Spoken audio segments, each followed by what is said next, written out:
Halo teman-teman, apa kabar?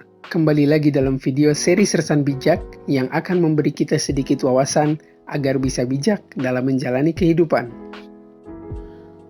Pada tahun 1983, ada seorang gitaris muda yang bertalenta dikeluarkan oleh bandnya secara tiba-tiba, tanpa ada angin, tanpa ada hujan, tanpa ada masalah sedikit pun. Dalam perjalanan pulang setelah dikeluarkan, gitaris ini merenung, apa salah saya sehingga dikeluarkan tanpa aba-aba begini?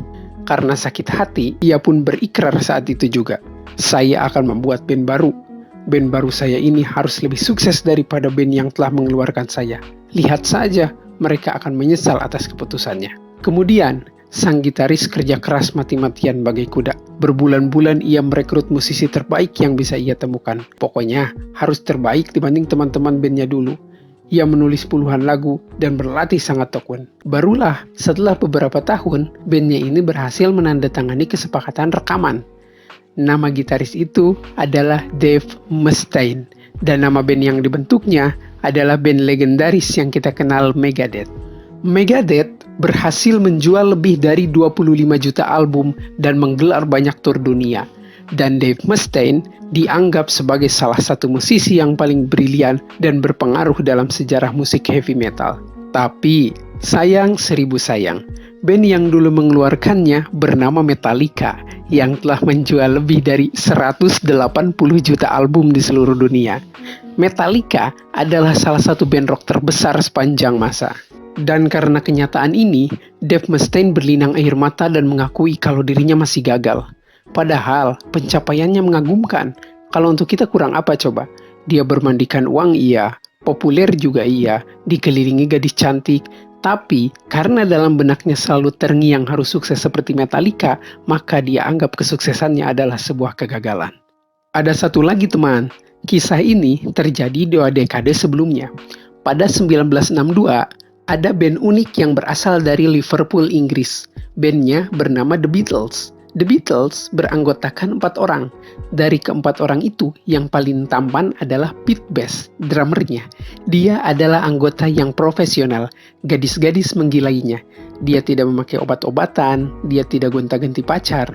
Bahkan beberapa petinggi industri musik berpikir kalau dia lebih cocok menjadi wajah dari band itu dibanding temannya yang lain.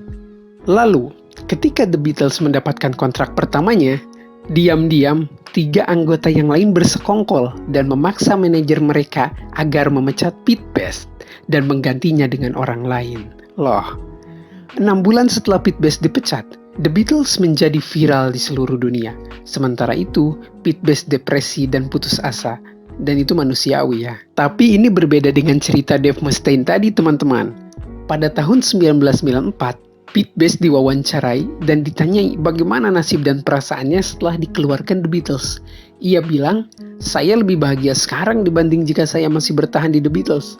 Pemecatannya ternyata menuntun dia untuk bertemu dengan istri yang dicintainya dan menjadi seorang ayah. Dia memang tidak tenar, tapi yang ia miliki jauh lebih berharga. Sebuah keluarga hangat yang penuh cinta. Pernikahan yang stabil, hidup yang sederhana, itu semua sudah cukup baginya. Itulah teman, 2 kisah yang serupa tapi berbeda, yang mengajarkan tentang dengan standar apa kita mengukur diri ini. Apakah dengan standar Dave Mustaine yang sudah sukses tapi tetap sengsara karena tidak sesukses temannya, atau dengan standar Pete Best yang sebenarnya dia tidak kaya dan tidak sepopuler temannya, tapi dia bersyukur dengan keadaannya sehingga dia merasa kaya dan bahagia. Memang teman, jika ingin bahagia, jangan menilai diri kita berdasarkan pencapaian orang lain. Sekian. Oh ya, kedua kisah ini diambil dari buku Seni Bersikap Bodo Amat karya Mark Manson. Kalau teman-teman mau baca, sangat bagus sekali.